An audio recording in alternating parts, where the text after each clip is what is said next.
Hey guys, and welcome back to Another World Audiobooks. Thank you for tuning in today. I regret to inform you that I was not able to get the first chapter of our new book completed in time for this Sunday's release of an episode. My sincere apologies. I do believe that is the first time that I've technically missed an episode in a very, very long time. So please don't hold it against me. This book, the new book that we're doing, this first chapter was way longer than I was expecting. So I just didn't have enough time to get it all done. I thought about splitting it up, but because it's the first chapter to a new book, I don't know. I felt like splitting it up just really wouldn't do it justice. So I hope you guys don't mind being a little bit patient with me and holding off till next week. But do not fear. I do have a special treat for you. This is definitely out of left field. I think probably for most of you who just know me from Another World Audiobooks. But back in the day, I did actually have another podcast, and personally, I find it quite entertaining. So hopefully, you guys will as well. This is going to be a little sample episode from another podcast that I did a long time ago. Actually, did it with my brother. It was a lot of fun. It's kind of a parody comedy type talk show podcast called The Brad Johnson Show. So I'm going to play an episode of that for you guys here in the interim. And but please don't think that this podcast feed is changing at all. We will be back next week with an actual audiobook chapter, starting a brand new audiobook, which I think you guys are going to love. I'm really into this first chapter. Is gonna be a nice long one, so you have that to look forward to next Sunday.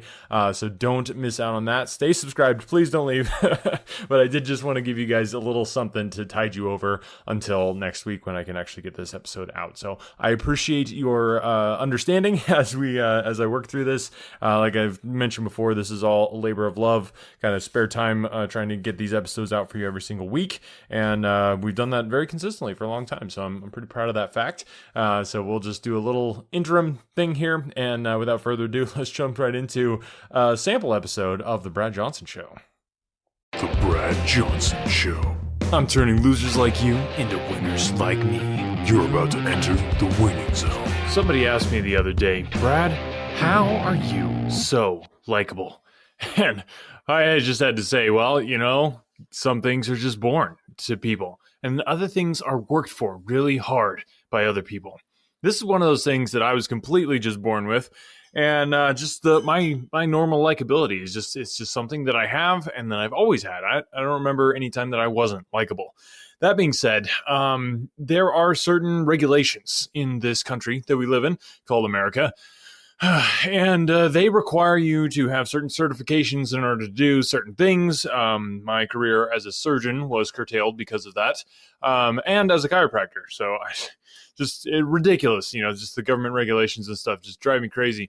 One of those less regulated but still slightly regulated is the likability sphere, and this is not just feel good stuff like writing some kind of book. Like anybody can do that. This is actual coaching on the topic of likability, something at which I am becoming certified. And the person who is assisting me on this journey is named Lee Collins. So I would like everyone to just welcome to the show, Mr. Lee Collins. Lee, how are you doing today, my man? Well, Brad, I'm just doing so good today. It's such a pleasure to be on the show. I've heard so much about it. I'm sure you have. Yeah, we're all over everything, the news, TV, other media sources of all kinds. Yes, the Brad Johnson Show is universal, pretty much. But yeah, Lee, just let me say that your show is one of the most likable shows that I've ever listened to, and that's saying a lot coming from me. Oh, I get that all the time. Okay, so Lee, the reason I have you on the show, just a little introduction for the people out there who don't know Lee Collins. And if you don't know Lee Collins, I don't know what is wrong with you, because I know him. And if I know somebody, they are worth knowing, unless you should know that. So yeah, what we're getting into here is just the fact that, Lee, you've been doing this whole likability thing for quite some time, huh? Oh, yes. I've been likable most of my life, I would say. Even in childhood, I would say I had the beginnings of what it is to be likable. I just want to stop you right there because that is really impressive. I think there's very few people for which it can be said that they were actually likable as a child. Because, I mean, have you ever seen a child? Like, seriously. Yeah, I tried to make myself likable, and it seemed to work. And I've just continued that momentum into my adulthood, and I've never stopped trying to be likable, and it is exhausting at times, but it's totally worth it. Totally worth it. And we're going to get into just the opportunities and everything that's opened up in this. So people, what I'm giving you here today is a little fast shot masterclass at likability, because let's be honest, you probably are not. And therefore you need this information. Like I said, Lee, you're helping me get certified here because few people know this, but actually being a likability coach is something that is pretty regulated compared to a lot of the other coaching that people do. Yeah, it definitely is. And the reason is because it's voted on every year by a committee, and it's called the Likability Committee. And every year they evaluate these coaches to ensure that only the very most likable people are allowed to have this certification. And so there's a lot of pressure to it. There's so much pressure, and just competition, fighting tooth and nail, to stay on this board of people. And it really is very prestigious, but it's also terrifying if you get kicked off. Yeah, no, I can imagine. And just man, I love the battle feel of it, though. I mean, it's not just oh yeah, I became a coach, I got certified. This is actually something you got to work for, and you worked very hard for it. You have a degree in likability studies from Columbia University, I believe. That's correct. Yes, Wow. and I actually helped establish that program.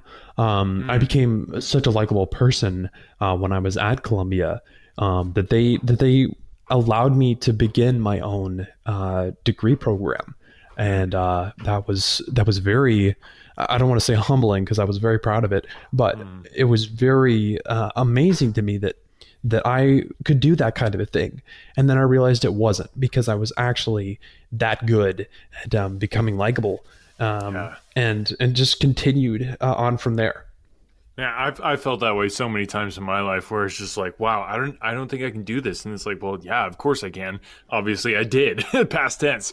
Okay, Right. So Lee, as far as likability goes, let's just talk a little bit about the doors that are open to you when you are likable versus when you're not. Okay, I think that's something that a lot of people are just like, okay, I'm just going to live my life, work hard, put my nose to the grindstone, and then like I have to get a nose replacement at age 35. I mean, what kind of life is that? But they don't really realize that social capital plays such a big role in this. Talk to me a bit about that. Yeah, so it's so important as you become more and more likable. You have to realize that you're putting all your cards on the table based on your personality and who you are, and every interaction you have with people is something they'll never forget. Especially in the likability coach community, people keep records of every negative thought they have about another positivity coach or a likability coach, and even if they have a positive thought about you, they will write that down. And so it's this log of people's impressions of you just piling up. And every time there's a social event or a fundraiser or whatever it might be, these people all come together. And all of those impressions and those feelings and thoughts these people have had about you in the past all come together. It's really, there's a lot of weight to that social currency that these people carry around with them. Yeah. Based on their past impressions of you. That really adds up over time as well, for sure. Okay, so as far as like the doors though that open, I mean, I would imagine like it doesn't take a whole lot of creativity, I guess, to come up with the fact that if you are likable, then you're going to get people to pay you more money. I think that has been seen over and over. Yes, for sure. Yeah, and really, I've gotten I've become so likable that I've actually had charities donate to me. Wow. And that is really, I think it's the pinnacle of likability when you can get a charity to donate to you. You've arrived. Exactly. You realize this charity sees me as more important than, these homeless people or these people with weird diseases or whatever. Like it doesn't matter at that point. They're so willing to give you money because you're that likable. Those other issues just don't even matter anymore. Yeah. Okay, so we're talking pay raises, people. We're talking promotions. We're talking more business, more clients, better business, all that sort of thing. Man. So Lee, you were talking to me about a study that was done at where this was like St. James's University Hospital, I think that's somewhere in Britain. And they were talking about just the likability versus unlikability of parents and how that influenced the care of the children that the children got. Like that just blew my mind. Yeah, it's just astounding that the more likable you are, the more likely it is that your children are going to be treated better. So you're really just creating a legacy of likability. It's not favoritism. It's not anything like that. It's just you're just innately more likable, and there's really no arguing that when it comes. Well, this goes back to what we were just talking about how you were likable as a child, and I definitely was likable as a child. So many friends, it was crazy. Like I couldn't even hardly keep up with all of them, all the friends that I had when I was a kid. I'm one of those. But anyway, so. Yeah, as far as like just the fact that a parent being likable could make the doctor do better care for the child. So basically, people, what I'm saying here is that not only are you going to get more money, more leads, more better business, like better relationships, all that stuff, you could save a child's life by being likable. Because if you bring a child in and you're not likable, like what's that doctor going to do? I mean, who knows? They're just going to skip right over to the person that's more amiable. Mm-hmm. Okay, so let us break this down here, Lee. I like getting into the nitty gritty, the down and dirty type stuff. So tell me, what is likability? Now I know what it is, obviously, because I'm just living proof, Of that course. sort of thing. But for the people who don't know, who need to get these qualities in their lives, let's break this down. Yeah, so there are 4 aspects, to likability. These are the 4 likability factors. Yeah, we call them the 4 horsemen of likability. Exactly. First, you have friendliness. Second, you have relevance. Third, you have realness. And fourth, you have empathiness, which sorry, I can't say that properly, but you get the idea. Yeah, it has to have the ness on the end, otherwise it doesn't flow. So in order to get those to fit together, so those really, you have to have all 4. And that's the problem with most people is they have a few of those. They have, 3 or 2 or 1 even, but not all 4. And that's when you finally unlock the likability factor. I know some people with 0. Lee, I'm just going to be straight up with you. I know some people that don't have any of those, like no horsemen whatsoever. I hope I have all 4 to you. I'm sure I do. But yeah, there sadly are people that don't have any of these, which is, they're not even worth knowing at that point. Yeah, no kidding. And that's what I say. Just get them out. Okay. So, basically we're talking about amiableness, just being appealing, attractive, charming, like me, engaging, enjoyable, friendly, all that good stuff. We've got these kids. So that's what is making you likable, are those 4 horsemen of likability. And then we've got from your book and the coaching materials you've been giving me, the four horsemen of likability, and then we have the 7 component dwarves of likability. So let's go over these. This is really where the rubber meets the road here.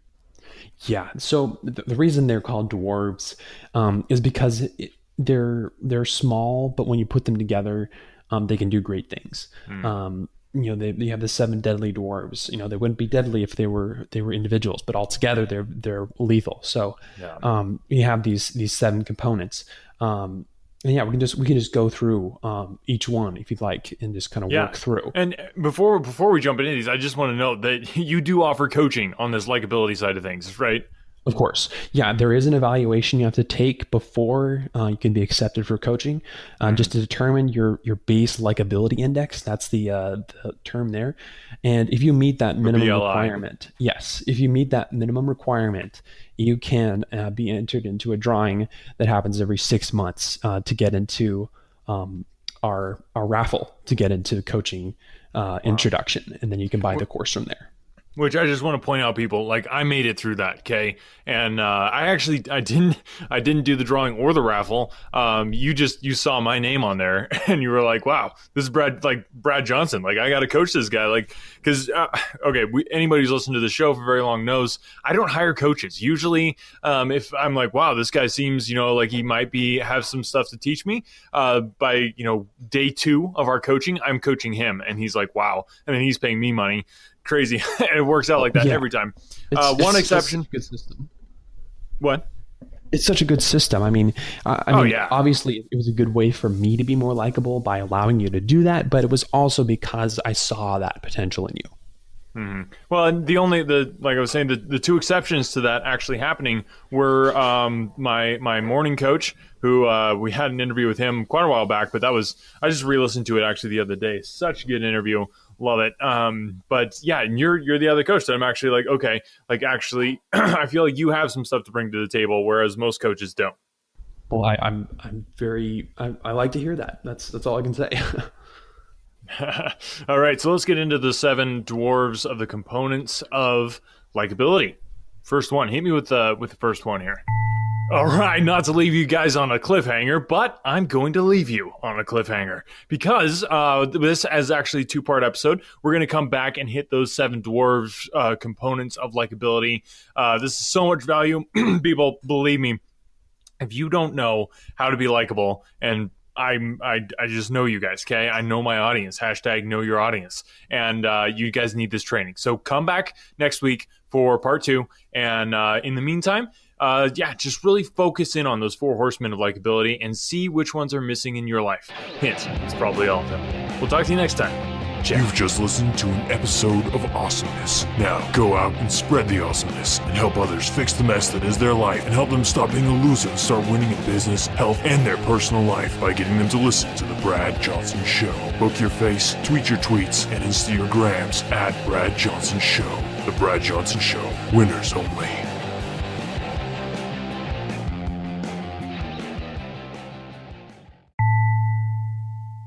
Well, I hope you guys didn't skip the introduction because otherwise this would make absolutely no sense as to what just happened. If you enjoyed that, though, you can find it. We did like 3 seasons of that podcast, The Brad Johnson Show. I had a ton of fun doing it. It's silly, it's funny, kind of little bit of a parody of the kind of the online entrepreneur culture. I'm actually working on publishing some books that were inspired through the Brad Johnson Show that are going to be narrated here, either on the podcast or in the Patreon, like kind of behind the paywall and stuff. I'm not sure exactly how I'm going to do that, but the plan is for that to happen in the next couple months, but I will keep you posted on that. Thanks again, guys, for listening, and if this was not your style, don't worry. We will be back next week with the first chapter of a brand new audiobook that we're going to be doing just like normal here on Another World Audiobooks. I am so grateful for each and every one of you who listen and share the podcast and spread the word. I love doing these audiobooks and love narrating audiobooks, and just so grateful for this opportunity to put it out into the world, and so grateful for everyone who listens and enjoys it. Thank you for listening. All right, guys. We'll catch you next week, like I said, with a normal episode. Stay tuned for that. Have a great week.